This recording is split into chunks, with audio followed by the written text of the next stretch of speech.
So guys, I wanted to shoot this quick video on the fall of the education system and why it is a testament to the fact that decentralization works, and just a couple other examples of decentralization in the past 10, 20, 30, 40, 50 years. What does the future of the education system entail, and what's my vision for it? So before we get started, I just want to explain, centralized versus decentralized and the two approaches in different industries within the same organization. So to give you an example, within, this is a term commonly used in business, or two different strategies that companies can employ. If you go look at something like, any of Elon Musk's businesses, SpaceX, if you go look at a business like Amazon, they run very decentralized approaches within their organization. So, to give you an example of what the hell that actually means, within an organization, either it will be something that's very, very centralized, which means right from the top of management, everything is controlled by management, and there's very, very little entrepreneurial spirit. I'm sure in a lot of corporate America, that there's different playbooks and different guidelines that you really strictly have to follow when you're a part of a company or a part of a lot of these companies. Whereas if you go look at something like Amazon or SpaceX as an example, it has a very decentralized approach, which basically means that management leaves the different departments kinda to their own devices. To give you another example, if you go look at the way Warren Buffett runs, his different companies, or the different companies that he has huge stakes in, he basically never ever really talks to the CEOs of those companies. He runs a very, as I said, decentralized approach where he doesn't strictly control from the top the outcome of them. So that's within an organization. Within an industry, an example of a very, very centralized industry up until late has been banking, right? Very slow and very centralized. And then you go look at a guy like Elon Musk, who came in with PayPal and took something that was very, very centralized, very, very rigid, and just completely innovated it. Another example of that could be something like Uber. Transportation was very, very centralized when it came to the government. In London, at least, you have Transport for London, which manages the tube, buses. I think it's two buses, and that's pretty much it. So you could get around with tube or bus or train, and once again, the train lines were pretty much run by the government or a subsidiary of it. Or you go look at something like, London taxis.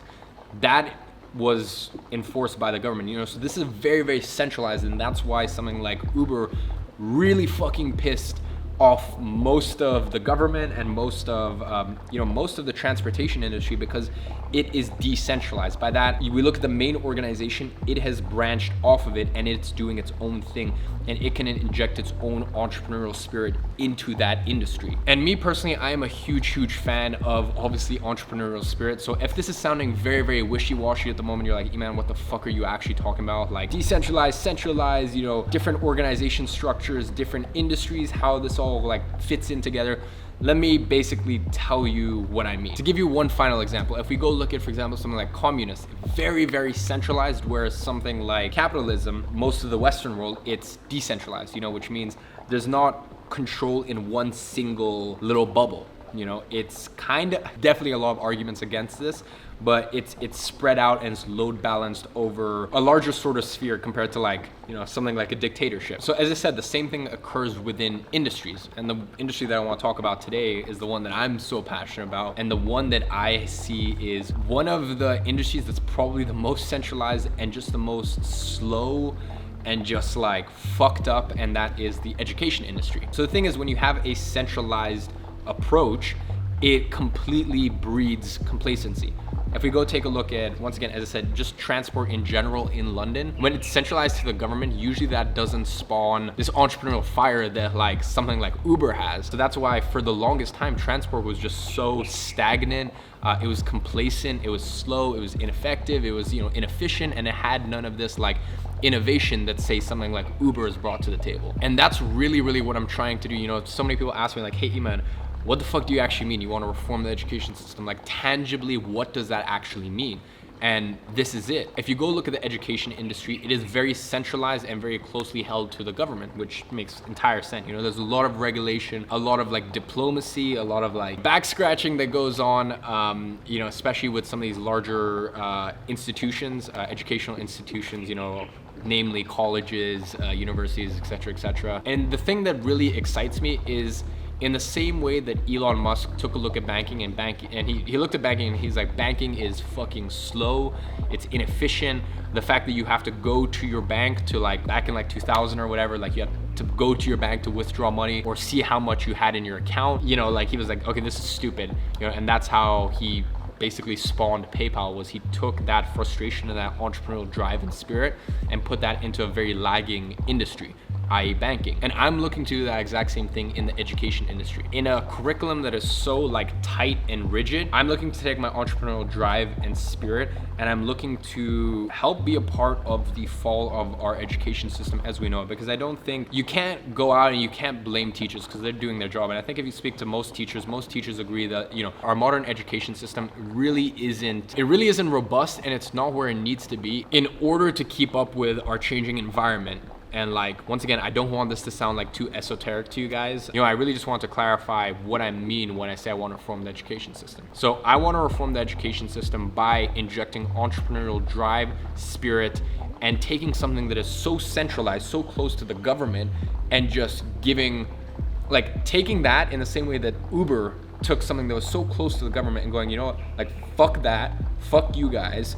You guys tried to do a good job and you didn't.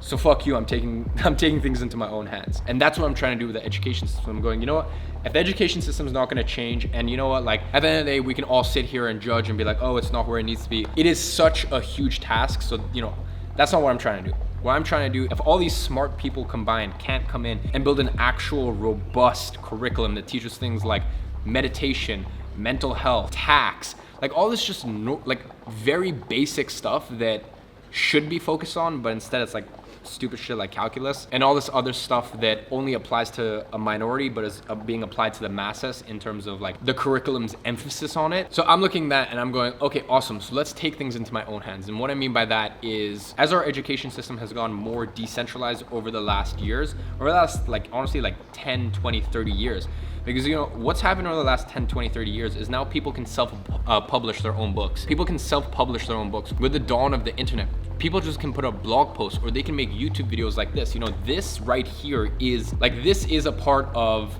the decentralization of the education system and the fall of the old education system as we knew it. Because here's the thing, I'm not a teacher, I don't have any formal degrees. What I have is life experience, and I'm sat here giving you information and giving you perspective and my opinion on things. That's something pretty new, and that's something really fucking awesome. So I'm super excited for the continued push to decentralize the education system, but it also kind of scares me. Here's why. These days, it's so beautiful and it's so awesome. And you know, a few people ask me like, hey, you know, why do you change your niche for your agency? Why do you help infoproduct businesses now? And here's why. My main goal is to reform the education system. And my main, you know, but the thing is, I don't know about how to build a profitable e-commerce business, or I don't know how to build a, you know, design agency, or I don't know how to build how to like make a full-time income trading stocks or whatever. Like that I have no idea about, you know, so I can't give perspective on that. You know, I'd only give perspective and my knowledge on things that I've actually done, which is beautiful.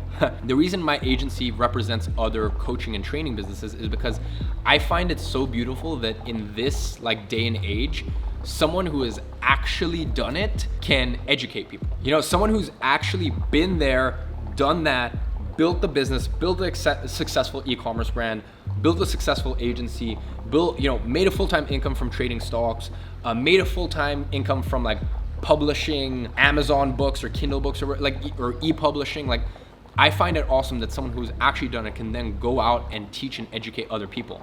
You know, that's a lot better than sitting in a, you know, auditorium learning from some guy who learned from a book, never from experience. You know, that makes my blood boil. That fucking pisses me off that happens. And that happens in the best colleges and universities in the world. Like, that just baffles my fucking mind. So as I said, you know, one of the reasons that my agency actually represents coaching businesses and other training businesses is because like I want to perpetuate the fall of the education system as we know it currently. So that's the beautiful side of things, is the fact that, you know, anyone who's actually been out there, had real world experience, can shoot a YouTube video, can release a course, can release like a book on Kindle or whatever. Now, kind of the more dark side of it is when you decentralize something, you know, the good thing about having something centralized, you know, industry centralized, is that like you need to have a certain air of like vetting when it comes to banks. You know, a bank holds people's money. Like, it's important that a bank is vetted. So in the same way, it's important that schools are vetted, because the thing is, if you're like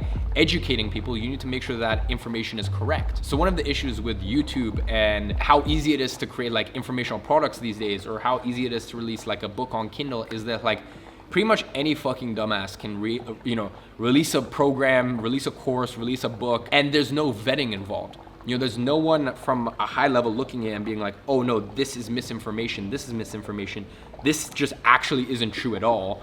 Like this doesn't work anymore, etc., etc. So like, that's kind of the uglier side of things, and that's where like I'm getting more and more scared, is the fact that like pretty much any fucking dumbass can just release a YouTube video, or release a course, or release a ebook, or this thing or that thing. You know, that is the one thing that I'm kind of scared of as we're making this push to, you know, like education wise, like more and more people are moving to e-learning, are moving to self-education, stuff like that. Like, that is a beautiful, beautiful push. And my ultimate goal is basically to build the biggest e-learning platform and the biggest e-learning education company in the world. My 10, 20, 30, 40, 50 year goal, because like I don't have this business, you know, I don't have my training company here as, you know, something that like I'm gonna do this year, and then in 2020 I'm gonna retire, and that's it, I'm gonna fuck off and live in like Marbella for the rest of my life. You know, that's not really my end goal. You know, my end goal is to revolutionize education forever, and to do that through e-learning, creating the best programs in the world. And then long term, you know, for example, like this is, as you guys know, this is a client of mine, Aura Ring. Like I mention them a lot because I wear their ring all the time. Having this holistic approach to education where like, you know, someone learns something and then they get feedback from a ring that tells them how well they slept, and then they get feedback from this Muse meditation headband or whatever technology is out in 20, 30 years that tells them, oh, this is how your meditation and your mindfulness is going. You know, really taking this like holistic approach to education rather than like learn, regurgitate, pass. That is not a good way to learn things. So as I said, that's kind of like my 20, 30, 40, 50 year goal, is to take education and ensure that it's looked at from a holistic place, you know, where it's looked at from like your health, your mental health, your emotional intelligence, your actual intelligence, you know, really just taking all of that in. In the same way Elon Musk with SpaceX, he looked at, you know, just how stagnant and old the aerospace industry was, and he was like, you know what, fuck this, I'm just gonna do this myself. I'm nowhere near Elon level, and I'm still so like small compared to where I need to be to achieve these goals, but these goals are 20, 30, 40, 50 year goals. You know, these goals aren't something that I'm trying to achieve right now, but I have the exact same drive and the exact same passion as a guy like Elon, where I look at the education system, I'm like, fuck, if you guys haven't figured out this shit yet, I'm just gonna do this myself. So guys, as I said, that is what I'm trying to do with the education system. That should probably give you a little bit of clarity as to what my North Star is, what I'm actually aiming and what I'm trying to achieve. And you know, one thing that I would kind of finally end off by saying is, you know, I know there's gonna be tons of people along my journey who are gonna be like, hey, you know, you dropped out of high school. What the fuck could you know? You never got a business degree or whatever. Guys, as I said, this is why I am so damn excited about the decentralization of the education system, because it puts immense power and immense possibility in the hands of people who have actually done it. I don't fucking know many people who made $1 million profit at 18, you know, pretty much 18 months into their entire business venture. So just remember, guys, it's not about a person's credentials. It's not about how fancy they speak. It's not about like any of that bullshit. It's about, have they done it? And if the answer is yes, and they've spent some time learning how to not only know how to do what they're doing, but teach other people how to do what they're doing and properly work and cultivate on that skill, then that's probably the person you should be listening to. So guys, I hope you enjoyed this video. In the comment section below, I named a couple there. It was like banking, aerospace, travel, you know, a couple industries that got really just shaken up when it was so like centralized, and just someone came in and was like, fuck that, I'm just gonna do it better. If I left out any other industries, let me know in the comments section. And also just let me know, like with education, like where do you see it going? Where do you see education going? And right now, where do you think education is? And what do you think we need to do in order to get it to that place? Let's just say 50 years from now. Let me know below. I'd be super interested. I'll see you guys in the next video.